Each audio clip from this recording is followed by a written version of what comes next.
Assalamualaikum warahmatullahi wabarakatuh.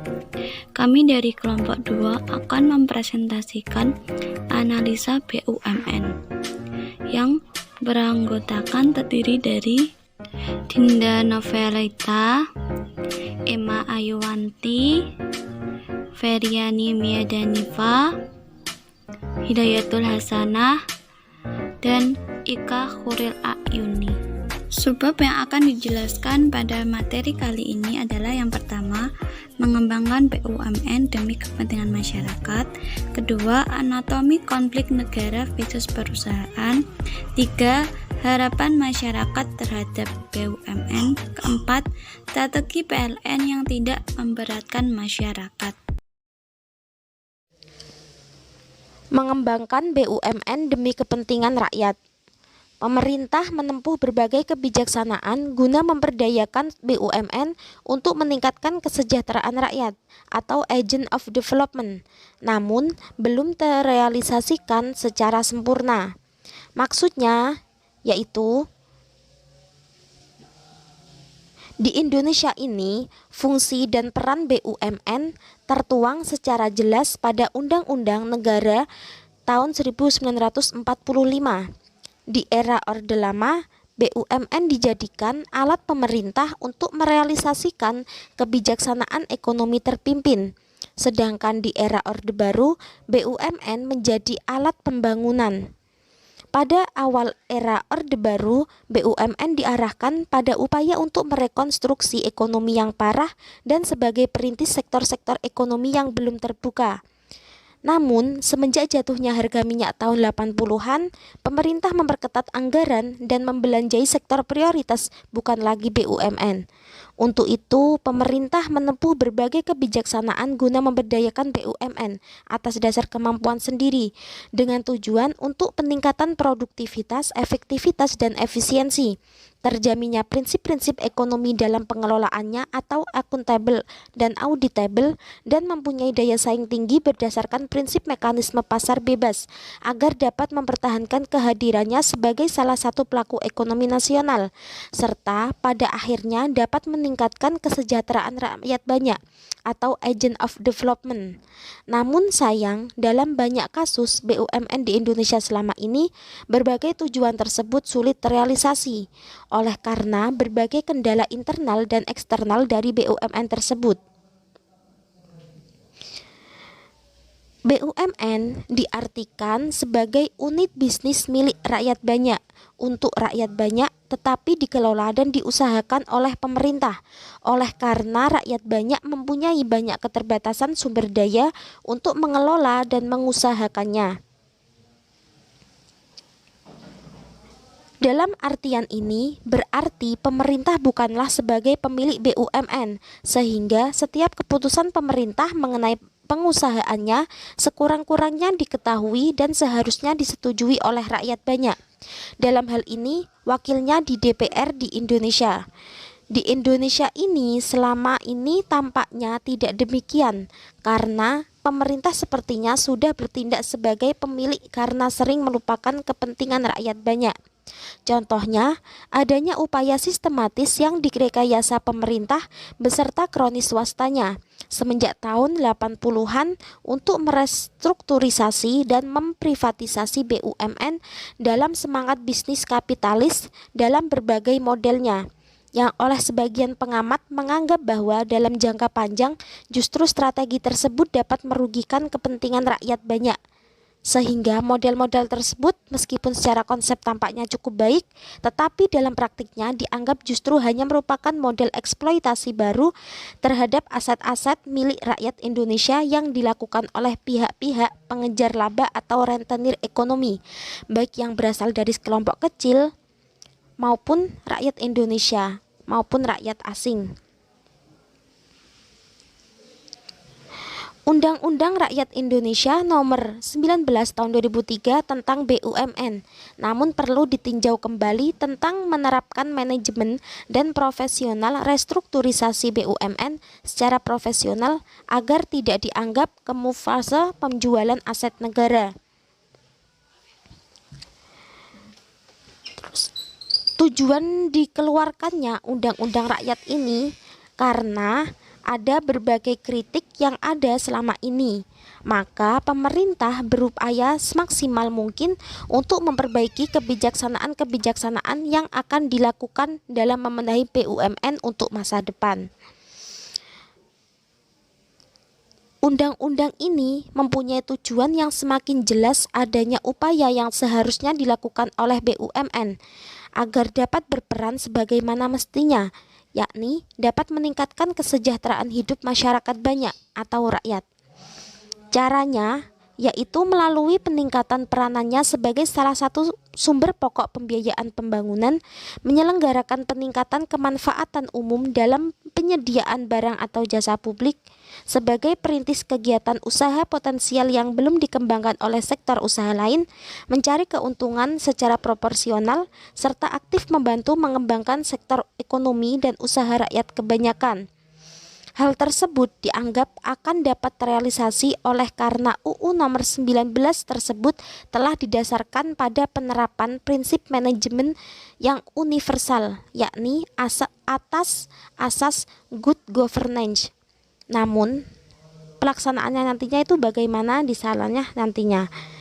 Dalam kaitan ini, ada dua hal yang menarik dan perlu ditinjau dari undang-undang tersebut yang tidak ada dalam undang-undang yang lama, yakni aspek perlunya menerapkan manajemen yang profesional agar berdampak baik terhadap kesejahteraan masyarakat, serta aspek perlunya dilaksanakan kebijaksanaan privatisasi dan restrukturisasi BUMN secara profesional, agar tidak akan dianggap lagi sebagai strategi kamuflase untuk penjualan aset-aset negara.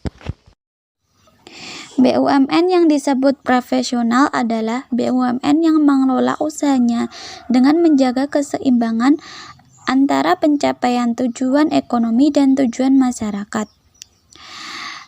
Dalam mewujudkan tujuan tersebut, dari pihak BUMN harus memperbaiki manajemen perusahaannya seperti meminimalisir benturan kepentingan, memperkuat sinergi komunikasi dan produktivitas, membangun citra yang baik sehingga menumbuhkan kepercayaan investor. Tujuan ekonomi bagi BUMN sendiri adalah meningkatkan kinerja dan nilai perusahaan, menciptakan struktur industri yang sehat dan kompetitif, menciptakan persero yang berdaya saing dan berorientasi global, serta menumbuhkan iklim usaha, ekonomi, dan kapasitas pasar yang optimal. Tujuan masyarakat bagi BUMN adalah membuka manfaat berupa dividen dan pajak kepada negara yang mana dikelola lagi menjadi APBN, menghasilkan produk dan layanan dengan harga kompetitif, serta membuka lapangan pekerjaan bagi masyarakat banyak. Anatomi konflik negara versus perusahaan. Fenomena komersialisasi aset negara. Latar belakang keberadaan di negara yang mempunyai BUMN adalah didasarkan pada beberapa pertimbangan, di antaranya yaitu yang pertama, karena alasan ideologi negara, yang kedua, demi mempertahankan usaha nasional, yang ketiga, untuk mengatasi kegagalan pasar ataupun memacu dan memeratakan pembangunan, dan lain-lain. Fungsi dan peran BUMN tertuang secara jelas pada Undang-Undang Dasar Negara 1945. Di era Orde Lama, BUMN dijadikan alat pemerintah untuk merealisasikan kebijaksanaan ekonomi terpimpin. Sedangkan di era Orde Baru, BUMN menjadi alat pembangunan.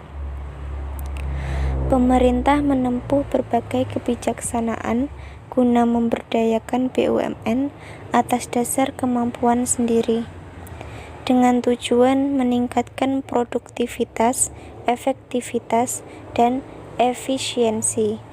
terjaminnya prinsip-prinsip ekonomi dalam pengelolaannya, dan mempunyai daya saing tinggi berdasarkan prinsip mekanisme pasar bebas agar dapat mempertahankan kehadirannya sebagai salah satu pelaku ekonomi nasional, serta yang pada akhirnya dapat meningkatkan kesejahteraan rakyat banyak. Ada berbagai kasus BUMN seperti pada kasus telekomunikasi, kelistrikan, dan industri semen misalnya. Sudah semakin jelas bahwa model privatisasi BUMN selama ini tidak mampu memberdayakan BUMN lagi, apalagi mensejahterakan rakyat banyak. Karena yang terjadi adalah sebaliknya, BUMN rugi dan aset rakyat banyak tereksploitasi. Dari tinjauan ekonomi misalnya, dalam kasus PT Semen Tonasa adalah kurang beralasan pihak pemerintah waktu itu melakukan akuisisi melalui Semen Gresik, kemudian menyertakan industri semen Meksiko terhadap industri PT Semen Tonasa, karena pada waktu itu secara manajemen dan keuangan PT Tonasa dalam kondisi yang sehat. Kemudian adalah tidak rasional PT Semen Tonasa hanya menjadi subproduksi industri semen dari Gresik atau Semen Meksiko yang sebelumnya mempunyai kemampuan produksi dan pemasaran sendiri yang ekonomis. Dari banyak pengalaman di negara maju maupun di negara berkembang, kebijaksanaan spin-off tersebut dapat memberikan dampak positif baik bagi kepentingan internal perusahaan maupun bagi lingkungan eksternalnya. Hal ini diantaranya disebabkan karena secara psikologi pihak manajemen perusahaan menemukan kembali identitas dirinya, sehingga memberikan tingkat kepercayaan yang tinggi untuk melakukan kegiatan-kegiatannya secara rasional dan berhati-hati. Karena takut gagal, karena diawasi oleh berbagai pihak, misalnya oleh rakyat sendiri melalui lembaga-lembaga masyarakat, dan karena dibina oleh lembaga-lembaga tertentu yang profesional yang dipercaya oleh pemerintah dan wakil-wakil rakyat di parlemen. Bercermin dari contoh pengalaman tersebut, maka upaya spin-off dari BUMN persemenan di Indonesia sebenarnya bukanlah hal yang tabu dan harus ditakuti oleh berbagai pihak. Karena proses spin-off sebenarnya adalah proses alamiah yang dapat dan harus terjadi seperti sebelum terjadinya proses spin-off itu sendiri, selama semua persyaratan yang dikehendaki telah terpenuhi. Harapan masyarakat terhadap badan usaha milik negara atau BUMN pada kasus privatisasi. Pada prinsipnya, tujuan kebijaksanaan privatisasi BUMN adalah agar kinerja BUMN akan lebih baik dan mampu menghasilkan pendapatan yang lebih pantas, baik secara langsung atau tidak langsung melalui peningkatan pendapatan hasil pajak misalnya. Atau paling tidak, manajemen pemerintah masih menguasai saham BUMN tersebut. Namun, hal yang paling penting untuk melaksanakan kebijaksanaan privatisasi BUMN adalah didasarkan pada pertimbangan jangka menengah dan jangka panjang. Kemudian beberapa harapan masyarakat yang perlu diperhatikan pemerintah pusat maupun daerah diantaranya: 1.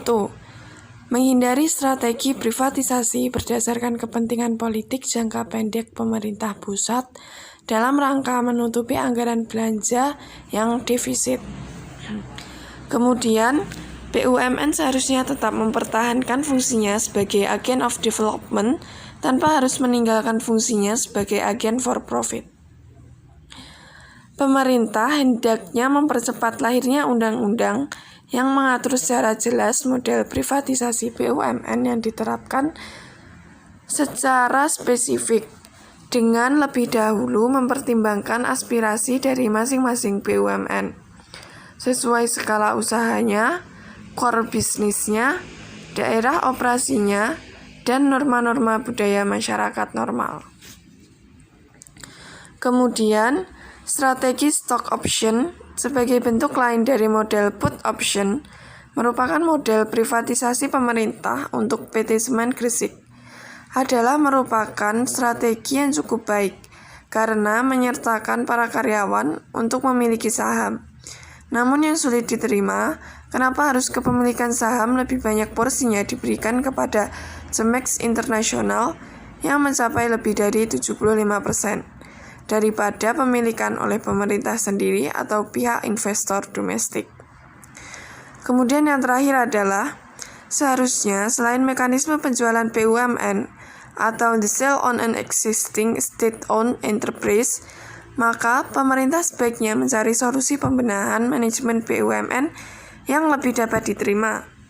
Di antaranya terutama dengan melakukan restrukturisasi SDM pengelola BUMN dengan cara tidak memberikan jabatan strategis kepada pihak-pihak tertentu. Strategi PLN menyediakan listrik yang tidak memberatkan masyarakat. Keinginan pemerintah PLN untuk menaikkan tarif daya listrik secara bertahap harus melihat dari dua sisi, yakni sisi mikro dan makro. Dilihat dari sisi mikro, maka peningkatan daya tarif listrik harus dilakukan oleh PLN untuk mempertahankan kelangsungan usahanya, karena saat ini senantiasa beroperasi dalam keadaan rugi, di mana kerugian tersebut timbul akibat penurunan nilai kurs mata uang rupiah terhadap mata uang dolar secara drastis sejak pertengahan tahun 1997. Akibatnya terjadi selisih antara nilai jual dengan jumlah biaya yang harus dikeluarkan oleh PLN untuk memproduksi listrik yang semakin besar. Kemudian, jika dilihat dari sisi makro, maka masalah yang dihadapi oleh PLN saat ini merupakan masalah nasional, yaitu masalah bagi seluruh bangsa Indonesia. Hal ini disebabkan karena listrik yang dihasilkan oleh PLN selain merupakan komoditi publik, juga berfungsi sebagai infrastruktur, sehingga sangat besar ketergantungan seluruh lapisan masyarakat terhadap listrik. Oleh karenanya, PLN merupakan produsen listrik yang sangat penting bagi masyarakat. Kenaikan tarif daya listrik secara otomatis akan menimbulkan dampak atau efek kepada pelanggan sebagai konsumen dan PLN sebagai produsen, baik berupa langsung atau tidak langsung. Dampak langsungnya antara lain, yang pertama, dapat meningkatkan pendapatan PLN sehingga dapat mempertahankan kelangsungan usahanya. Yang kedua, mengurangi beban subsidi yang harus dipikul oleh pemerintah.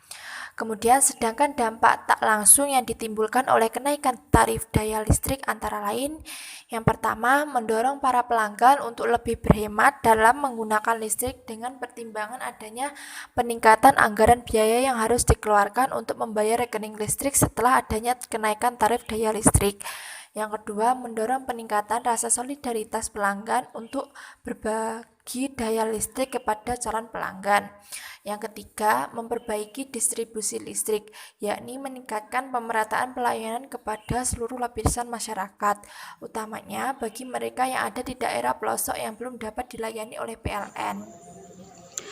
Untuk mempertahankan kelangsungan usaha dan meningkatkan mutu pelayanan kepada para pelanggan, PLN melakukan beberapa langkah strategis, di antaranya 1.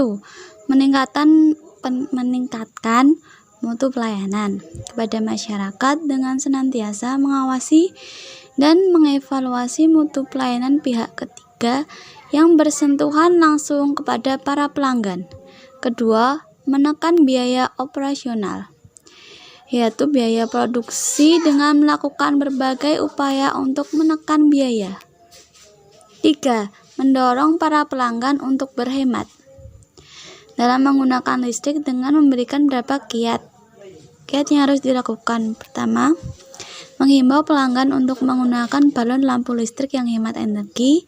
Kedua, memberikan informasi secara intensif kepada pelanggan mengenai penghematan yang dilakukan dengan menggunakan listrik di luar beban puncak, yaitu pada jam 18.00 sampai 22.00,